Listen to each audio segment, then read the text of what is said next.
नमस्कार दोस्तों, स्वागत है आपका हमारे YouTube चैनल ऑनलाइन सर्टिफिकेट में।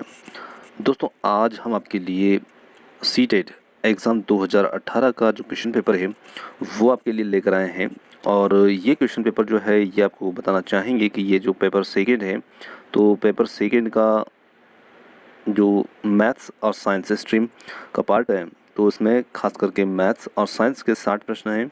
तो हमने इसको 2 पार्ट में कवर करने की कोशिश की है, क्योंकि क्वेश्चन थोड़े ज़्यादा हो जाते हैं, तो इसलिए हमने मैथ्स के क्वेश्चन अलग कर लिए हैं और साइंस के क्वेश्चन अलग कर लिए हैं। तो अब हम इसमें आज देखेंगे कि जो सीटेट 2018 का जो पेपर सेकंड था, तो ये पेपर किस प्रकार का आया था और उसमें मैथ्स और साइंस से संबंधित किस प्रकार के प्रश्न पूछे गए थे। यदि आप फर्स्ट टाइम एग्जाम दे रहे हैं तो ये वीडियो आपके लिए काफ़ी हेल्पफुल रहेगा, क्योंकि इससे आपको पता लग सकता है कि किस प्रकार के प्रश्न जो हैं ये सीटेट एग्ज़ाम में पूछे जाते हैं। तो चलिए शुरू करते हैं। सबसे पहले यहाँ पर हमने साइंस के क्वेश्चन को कवर करने की कोशिश की है और मैथ्स का हम अगला पार्ट बनाएंगे ताकि वीडियो हमारा ज़्यादा लंबा ना हो। तो सबसे पहला प्रश्न यहाँ पर पूछा गया है, निम्नलिखित में से कौन सा पेट्रोलियम उत्पाद नहीं है। तो यहाँ पर 4 विकल्प दिए हैं और इनमें से पूछा गया है कि पेट्रोलियम उत्पाद नहीं है। तो यहाँ पर देखते हैं सीएनजी, पैराफिन, मोम है, बिटुमिनस है और मिट्टी का तेल है। तो ऑप्शन थर्ड जो रहेगा बिटुमिनस। तो बिटुमिनस जो होता है ये कोयले का एक प्रकार है, तो यहाँ पर ये पेट्रोलियम उत्पाद नहीं है।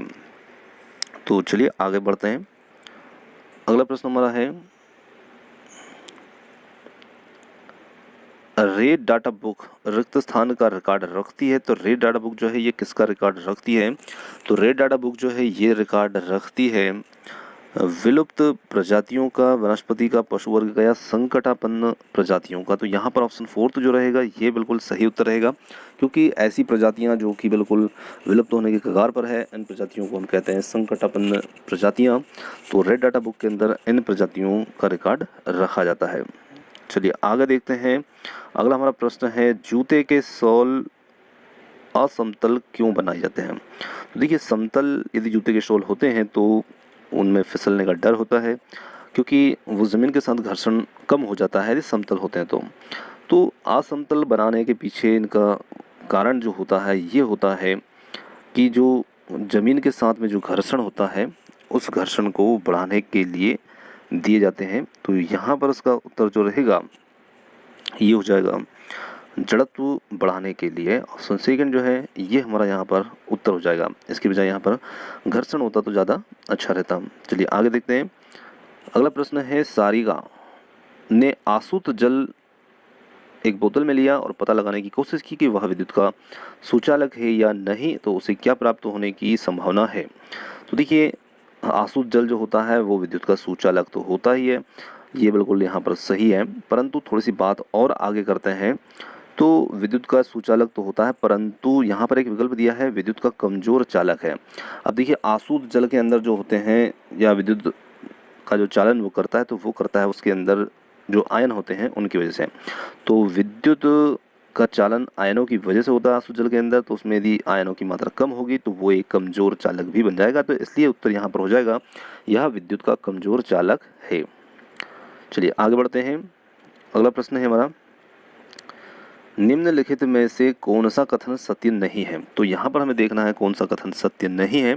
तो सीधे सीधे यहाँ पर हम देखते हैं, किसी विद्युत परिपथ में प्रवाहित होने के लिए विद्युत धारा की अधिकतम सीमा है। सभी भवनों के विद्युत परिपथों में फ्यूज लगाए जाते हैं। थर्ड है, यदि परिपथ में उपयुक्त फ्यूज लगाए जाएं तो सुरक्षित सीमा से अधिक विद्युत धारा देने पर यह उड़ जाएगा। फोर्थ है, किसी विद्युत परिपथ में सुरक्षित प्रवाहित होने के लिए विद्युत धारा की न्यूनतम सीमा है। ऑप्शन फोर्थ यहाँ पर ये कथन सत्य नहीं है। चलिए आगे देखते हैं। अगला प्रश्न है हमारा, निम्नलिखित में से किस स्थान पर चक्रवात से सबसे अधिक प्रभावित होने की संभावना है। तो देखिए, चक्रवात जो होता है ये एक इस प्रकार से बवंडर होता है, ठीक, तो इसे हम चक्रवात कहते हैं। और ये जो है, तो ये जो उड़ीसा राज्य है, बंगाल की खाड़ी, वहाँ पर भारत के अंदर ये चक्रवात ज़्यादातर उठते हैं। तो सबसे अधिक प्रभावित होने की संभावना जो होती है वो होती है ऑप्शन फर्स्ट, पुरी में। चलिए आगे देखते हैं। अगला हमारा प्रश्न है, पृथ्वी पर ऋतुएं बदलती है क्योंकि। अब पृथ्वी पर ऋतुएं बदलती है, क्यों बदलती है, तो यहाँ पर इसका सही उत्तर हो जाएगा ऑप्शन फर्स्ट, पृथ्वी का घूर्णन अक्ष इसकी कक्षा के सापेक्ष झुका हुआ है। तो यहाँ पर इसका सही उत्तर होगा ऑप्शन फर्स्ट। चलिए आगे देखते हैं। अगले प्रश्न में हमें दो स्तंभ दिए गए हैं, स्तंभ ए और स्तंभ बी को हमें मैच करना है। तो यहाँ पर सबसे पहला दिया है वृक्ष वितान। तो वृक्ष वितान जो है ये होता है बड़े वृक्ष की शाखाएं। इसी के साथ अगला है सेकेंड यहाँ पर बी अपघटक। तो अपघटक जो होते हैं ये सूक्ष्म जीव होते हैं। थर्ड है ह्यूमस। ह्यूमस क्या होता है? तो ह्यूमस जो होते हैं ये पादपों और मृत जंतुओं के मृत ऊतक होते हैं। फिर है साही। तो साही यहाँ पर एक जंगली जंतु होता है। तो इस प्रकार से हम इनको मिला देंगे। अब इसका उत्तर जो है ये हम नीचे यहाँ पर देख सकते हैं। तो कौन सा यहाँ पर उत्तर रहेगा? तो इसका आंसर जो रहेगा ये हमने सीधे यहाँ पर मिला लिया, आपको वहीं से इसको देख लेना है, क्योंकि थोड़ा सा प्रश्न लंबा है तो इसलिए वो एक साथ देखने में हमें दिक्कत होगी। चलिए अगला हम प्रश्न देखते हैं। अगला हमारा प्रश्न है विज्ञान में रचनात्मक आकलन क्यों महत्वपूर्ण है? तो देखिए विज्ञान के अंदर रचनात्मक आकलन जो होता है ये विद्यार्थियों की त्रुटियों का निदान करता है, तो इसलिए यह एक निदानात्मक है। तो यहाँ पर ऑप्शन सेकेंड इसका उत्तर हो जाएगा। चलिए आगे देखते हैं। अगला प्रश्न है विद्यालयों में विज्ञान मेले का आयोजन क्यों किया जाता है? तो विद्यालय के अंदर विज्ञान मेले का आयोजन क्यों किया जाता है? तो ये किया जाता है ऑप्शन सेकेंड जो है शिक्षार्थियों में विज्ञान में सृजन एवं प्रयोग करने की क्षमता का विकास करने के लिए इसका आयोजन किया जाता है। तो ऑप्शन सेकेंड जो रहेगा ये इसका यहाँ पर सही उत्तर रहेगा। अगला हमारा प्रश्न है एक शिक्षक के नाते निम्नलिखित में से किसे आप शिक्षण में वैज्ञानिक विधा के लिए सबसे उपयुक्त समझते हैं? तो यहाँ पर हमारा जो उत्तर रहेगा ये रहेगा ऑप्शन थर्ड अवधारणाओं से संबंधित गतिविधियों को शिक्षार्थियों से कराने के लिए। तो इसे हम शिक्षण में वैज्ञानिक विधा के लिए सबसे उपयुक्त मानेंगे। चलिए आगे देखते हैं। अगला हमारा प्रश्न है NCF 2005 के अनुसार अच्छी विज्ञान शिक्षा जीवन के प्रति सत्य होती है, इसका क्या अर्थ होता है? तो इसका अर्थ यहाँ पर क्या रहेगा? तो इसका अर्थ होता है विज्ञान बालक को कार्य की दुनिया में प्रवेश हेतु तैयार करे। ऑप्शन फोर्थ जो रहेगा ये हमारा इसका सही उत्तर होगा NCF 2005 के अनुसार। चलिए अगला प्रश्न देखते हैं। तो अगला हमारा प्रश्न है निम्नलिखित में से कौन सा वैज्ञानिक दृष्टिकोण का नहीं है?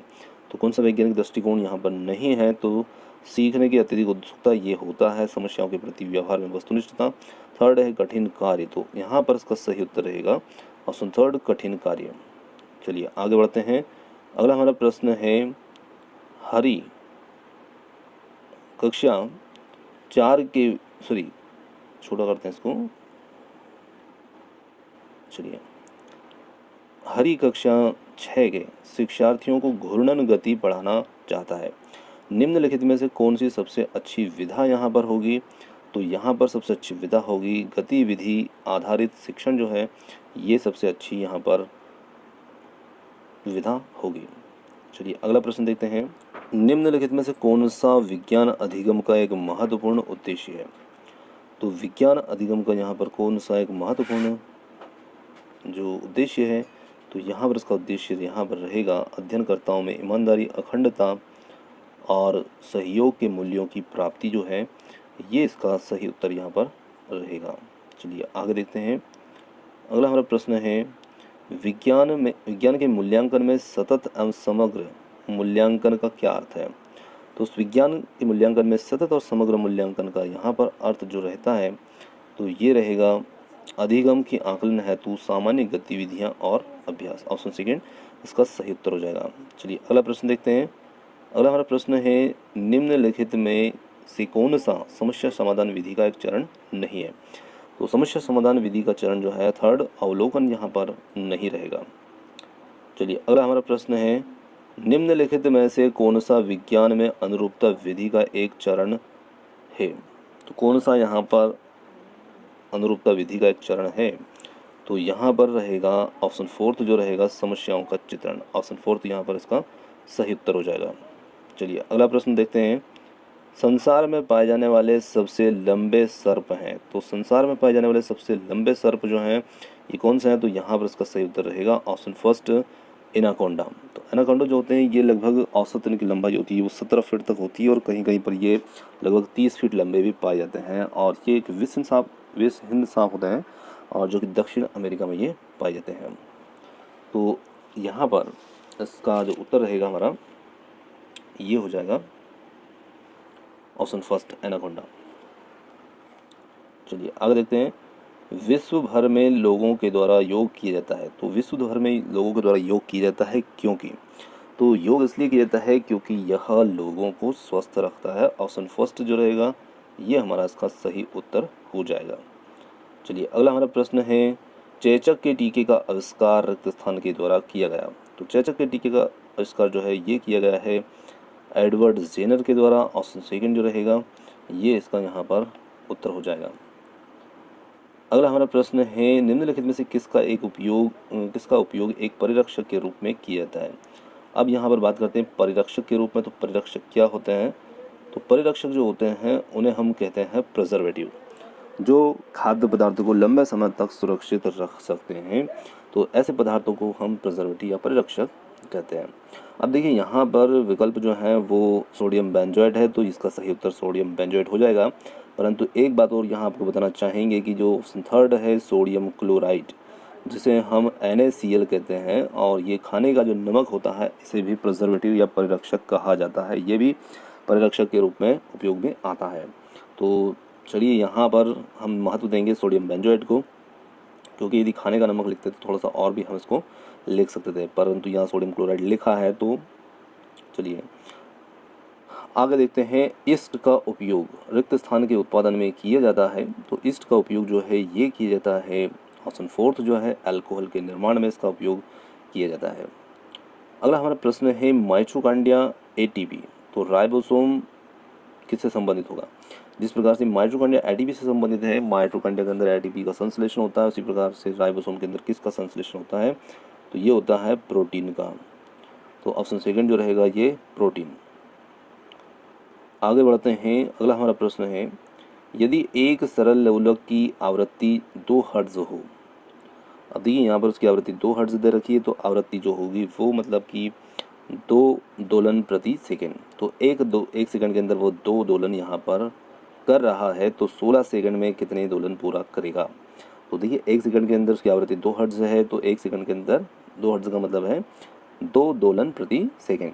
तो एक सेकंड में 2 दोलन, तो 16 सेकंड के अंदर वो 32 दोलन यहाँ पर करेगा। तो ऑप्शन सेकंड जो रहेगा 32, ये इसका उत्तर हो जाएगा। चलिए आगे देखते हैं, निम्नलिखित में से कौन सी धातु वायु में रखने पर जल उठती है।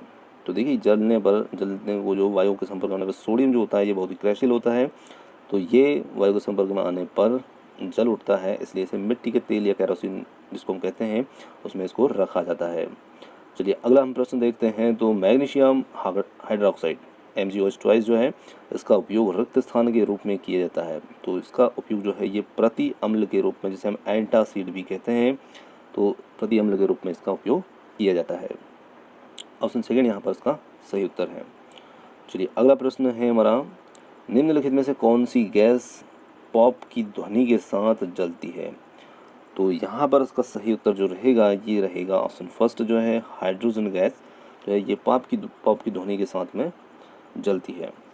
चलिए आगे बढ़ते हैं, अगला प्रश्न हमारा है, निम्नलिखित में से कौन सा असंपर्क बल, यहाँ पर कौन से असंपर्क बल का उदाहरण है। तो देखिए यहाँ पर हम बात करते हैं असंपर्क बल की। तो असंपर्क बल का मतलब वो यहाँ पर होता है कि तो उसमें एक दूसरे के संपर्क में आए बिना बल का जैसे अनुभव करती है। तो यदि हम देखते हैं तो गुरुत्वाकर्षण बल जो होता है ये भी 2 पिंडों के बीच लगता है, भले ही वो 2 पिंड आपस में एक दूसरे के संपर्क में हो या ना हो। इसी प्रकार से जो चुंबकीय बल है, तो चुंबकीय बल भी ऐसे बल होता है, मैग्नेट जो होता है जैसे लोहे को दूर से आकर्षित कर लेता है। तो यहाँ पर गुरुत्वाकर्षण बल और चुंबकीय बल दोनों ही असंपर्क बल के उदाहरण हैं। अब यहाँ पर ऑप्शन फोर्थ के अंदर दिया फर्स्ट और सेकंड दोनों, तो यहाँ पर थोड़ा सा मुझे ये सही नहीं लग रहा है, क्योंकि पेशी बल जो होता है ये तो संपर्क बल ही होता है। तो चलिए यहाँ पर अब कुछ भी हम इसको त्रुटि मान सकते हैं, पर ये पेपर ही है हमारा। चलिए आगे देखते हैं, अगला प्रश्न जो है, मधुमेह रोग किस हार्मोन्स के द्वारा नियंत्रित होता है। तो मधुमेह रोग जो है ये हार्मोन्स के द्वारा नियंत्रित होता है, तो ये होता है इंसुलिन। ऑप्शन सेकंड जो रहेगा इंसुलिन हार्मोन्स जो है ये डायबिटीज़ मधुमेह को नियंत्रित करने का कार्य ये करता है। तो यहाँ पर हमारा उत्तर हो जाएगा ऑप्शन सेकेंड। तो दोस्तों ये थे आज के हमारे साइंस जो सब्जेक्ट और मैथ सब्जेक्ट से रिलेटेड जो हमारा पेपर था, पेपर सेकेंड, उसके अंदर पूछे गए 2018 सीटेट एग्ज़ाम में जो प्रश्न थे।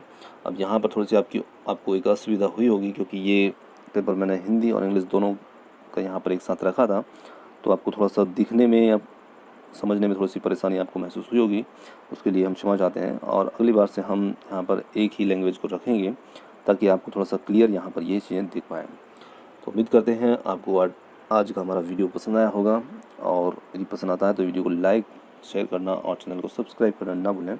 और मिलते हैं जल्द ही अगले पार्ट के अंदर। तो आप हमारे साथ समय तक बने रहे, उसके लिए बहुत बहुत धन्यवाद। Thank you so much. मिलते हैं जल्द ही अगले वीडियो में।